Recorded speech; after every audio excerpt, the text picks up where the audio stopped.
Hello, hi, welcome once again to M5's English language learning program, Let's Speak English. I'm Gav Duncan and I'm here on your TV to help you learn English. Now, are you sitting comfortably? Yes? Good. And are you ready for today's lesson? Yes? Good. Okay, well let's learn English together. Hello everyone, hello everybody, hello, hi and welcome to today's lesson. And have you all got a drink of something? Yes? A hot drink perhaps with a biscuit or a piece of cake or a slice of rhubarb crumble or something like that. Or maybe you've headed in the other direction.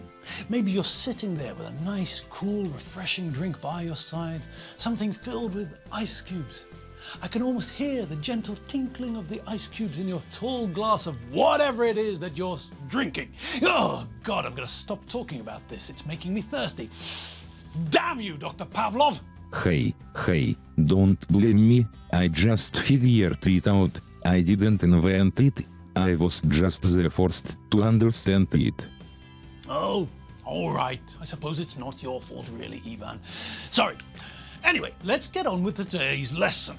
Do you all know what today is? Yes, I'm sure you do. It's definitely not Tuesday, is it? Damn right it's not Tuesday. Yes, people, we're days away from Tuesday. I know that, and you also know that. It's not Tuesday, it's our favorite day of the week. Yes, people, it's Friday. Friday has rolled around once more. Friday took over from Thursday late last night, just after midnight, don't you know? And since then, Friday, has been sitting in the corner, slowly waking up, getting ready for this evening, when Friday will rip off its mask and reveal its true face. All right, but until we get there, we do have some things to deal with, don't we? Yes! On Wednesday, as I'm sure you all remember, Enid came by. She popped in and we had a chat about this and that. Now we all know that she wants me to do her dirty work for her, don't we? We discussed that yesterday. Enid, Clem and Archie are too embarrassed to confront Rupert about his hygiene. They think that I'm the sort of man who calls a spade a spade. They think that I'm the sort of man who doesn't pull his punches. And they're right. I am quite frank. I do speak my mind. I do tell people things without dressing my comments up in nice language. So they're right. I don't pull my punches. If someone has to be told something, then I tell them. I don't start to tell them and then reduce the power of my comments to make sure that they don't get offended. That would be a waste of time. Don't pull your punches, people. It's a waste of time. If someone asks for your opinion, then give it to them. They asked for it, you should give it to them. All right, so I haven't decided what to do. Not yet. So let's put that question onto the back burner for a while and concentrate on something else. Some more vocabulary from my conversation with Enid. Well, one thing she said was something that we've seen before. She said that she'd lost the thread of what she was telling me. Do you all remember the idea of a needle and thread? A needle is a thin, long piece of metal with a point. At the other end, not the pointy end, there's a hole, an eye. The needle has an eye, the eye of the needle. Of the tiger. No, that's not what I said, is it? No, it's not. I'm not talking about any tiger eyes or anything like that. I said the eye of a needle, not tiger. Listen again and try to discern the difference between those two words. Needle, tiger. Have you got that? Good. Now, moving on and leaving Survivor to clean their ears out, what do we use needles for? Yes, that's right. We use needles when we're sewing by hand. Okay, and what's sewing? Well, let's take the verb to sew. To sew is to connect fabric together by connecting the pieces of fabric with thread. Thread is just very, very thin cotton string. Imagine that you buy a pair of trousers, but when you get them home, you discover that they're too long. The bottom of the trousers are underneath your feet. Okay, so that means two things. Number one, you look like a clown. And that's not a good idea, not a good look. Number two, you're in danger of falling over and breaking your ankle or your neck every time you take a step. Okay, so what's the answer? Well, you could take the trousers back to the shop and get another pair of trousers or your money back. That's one idea. But, well, maybe you know that these were the last pair of trousers in the shop, so you can't get another pair. There isn't another pair. And maybe the shop assistant told you that all sales are final, which means that you can't get a refund. Once you pay, that's it. All sales are final. So what can you do? Well, yes, the obvious solution. Get your sewing kit out and take up the trousers. So you find a needle and some thread. Some thread which is the same colour as your trousers. And you thread the needle. You thread the cotton through the eye of the needle.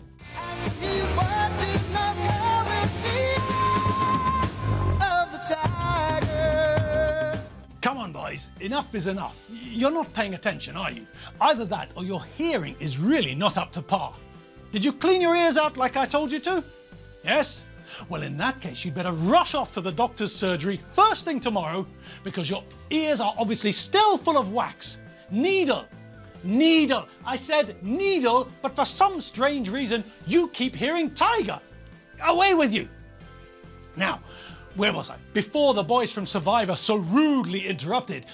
Oh yes, I remember. You take the end of the thread and thread it. That is, you pass the thread, you guide the thread through the eye of the needle. Then you pull the thread through and tie a knot in the two pieces of thread. All right, now you're ready to sew. You take the pieces of cloth or skin, if you're a doctor, and you pass the needle, pulling the thread through the two pieces. Then you repeat this until the two pieces are joined the way you'd like them to be. So that's sewing, sewing by hand. But back to what Enid was saying. She said that she'd lost the thread. And what she meant was that she'd forgotten what she was talking about, that's all. And as we heard a couple of weeks ago, we can also use this form to talk about the fact that we've become lost when someone else is talking to us.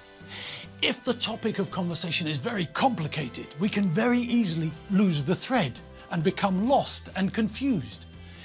If you send me Professor Palinkash's lecture on nuclear physics, I can guarantee that I'll lose the thread very quickly.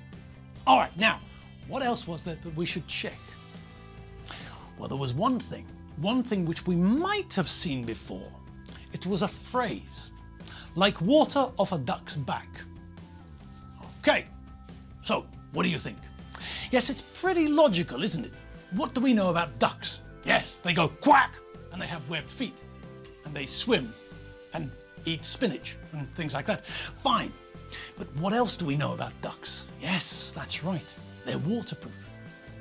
Do you all remember the idea of something proof? Remember we had waterproof, fireproof, bulletproof, and there's one other one which I don't think I've told you about, foolproof.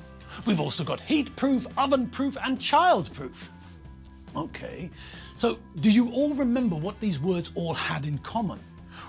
What the sort of suffix proof did to change these words? Yes, that's right, the suffix proof told us that this item, this thing, was able to resist the first part of the word. Something which is waterproof is able to resist water. Water won't damage this thing. If something is fireproof, then fire won't damage it. Fire can't hurt it. It resists the damage that fire normally does. Bulletproof? Bullets can't harm this thing. This thing resists bullets. Ovenproof? It's not a problem to put this into the oven. Heatproof? Much the same thing. This thing is able to resist great heat. And childproof? Well, this is something we normally see on bottles of pills you get from the chemist, and also on household chemicals. You know, the sort of lid on a bottle of bleach. The lid where you have to push down and turn at the same time in order to open the bottle. Yes? Well, that's childproof. The lid, the top of the bottle, the cap which keeps the chemical liquid or the potentially dangerous pharmaceutical pills locked away, is designed so that a child can't open it.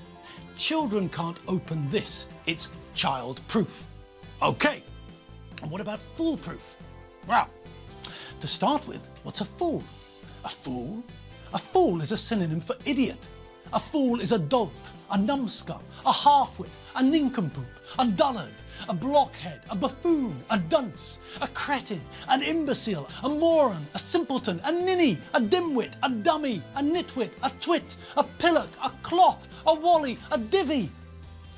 Now, there's one thing which is quite interesting. The British language seems to have an awful lot of words for idiot, doesn't it? I'm not drawing any conclusions, I just think it's interesting. Anyway, back to foolproof. So this thing, whatever it is, resists fools. Fools, idiots can't damage it. Fools can't ruin this thing. Idiots can't ruin this. And that's the idea. The idea that this thing cannot go wrong. It doesn't matter who is using it. This thing, whatever it is designed not to go wrong, ever. It can't be misused. Even if someone tries to use it in the wrong way, the system is designed to work properly. It's guaranteed to do what it should. It's also guaranteed to not do what it shouldn't. We could be talking about an alarm system, which is so well designed that it only ever goes off if there is a problem. Nobody can set off a false alarm. We could be talking about a foolproof tactic for something, a guaranteed way of doing something. What about a foolproof way of losing weight? Well, don't eat. No calories in, no weight gain. In fact, if you don't eat anything, then you'll lose weight. So a duck's back is waterproof, and so water isn't a problem for it. Water runs off a duck's back with no effect. And that's the point of the phrase. Like water off a duck's back means something which has no effect. We normally use this to talk about a situation where someone tries to insult you, when someone tries to hurt you with what they say, when someone says something nasty to you, but, and this is the thing, you're not affected. It doesn't make you upset. It doesn't upset you. It doesn't make you angry. It doesn't make you hurt. You're tougher than that. People have said nasty things to you before, and you're used to it. Think about, I don't know. Think about football referees and politicians and the police.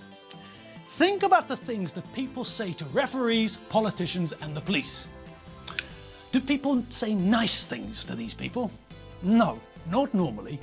Normally, people say nasty, horrible things to these three groups of people. People want to hurt them. People want to insult them.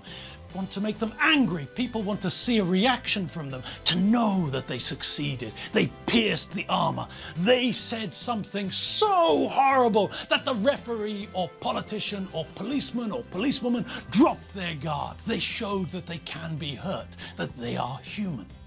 But this doesn't happen very often, does it? No. These people are insulted all the time. At football matches, by the crowds of football supporters, by the coaches of the football teams, both sides, and by all the players on the pitch. Politicians? They get called nasty names all the time, in the newspapers, on TV, on the radio, in Parliament. And the police? Well, they get called nasty names all the time everywhere too. And do they normally react? No. These insults are like water off a duck's back. There's no effect. There's no reaction. Just as a duck's back is waterproof, these people aren't affected by the nasty, hurtful things that people sometimes say to them. They've got thick skins. They're not easily offended by what people say to them. These insults, they're like water off a duck's back. All right, people, and that's all the time we've got for you today. It's the end of the week, the standard working week, of course, and that means that you've got to get your chores out of the way. Walk the dog, feed the cat, talk to the gibbon, if you've got a gibbon, that is, and then start getting ready for Friday night. Friday's getting ready for you, so you'd better start getting ready for Friday too. Shower or bath, soap, shampoo, conditioner, out of the water. Remember to turn the taps off, then dry yourself off and apply the magic ingredient. Yes, bung that chemical wonder onto your armpits. Banish the smell. Make sure that later on tonight, when you're dancing like a strange combination of Batman, John Travolta and Bez from the Happy Mondays, you don't smell like a homeless dinosaur's armpits. Because then no one will want to dance with you, and you'll spend the rest of your life as a lonely old sad man or woman. I'll see you on Monday, people. Have fun, and have a good time. See you on Monday. See you later. www.mediaclick.hu. Bye.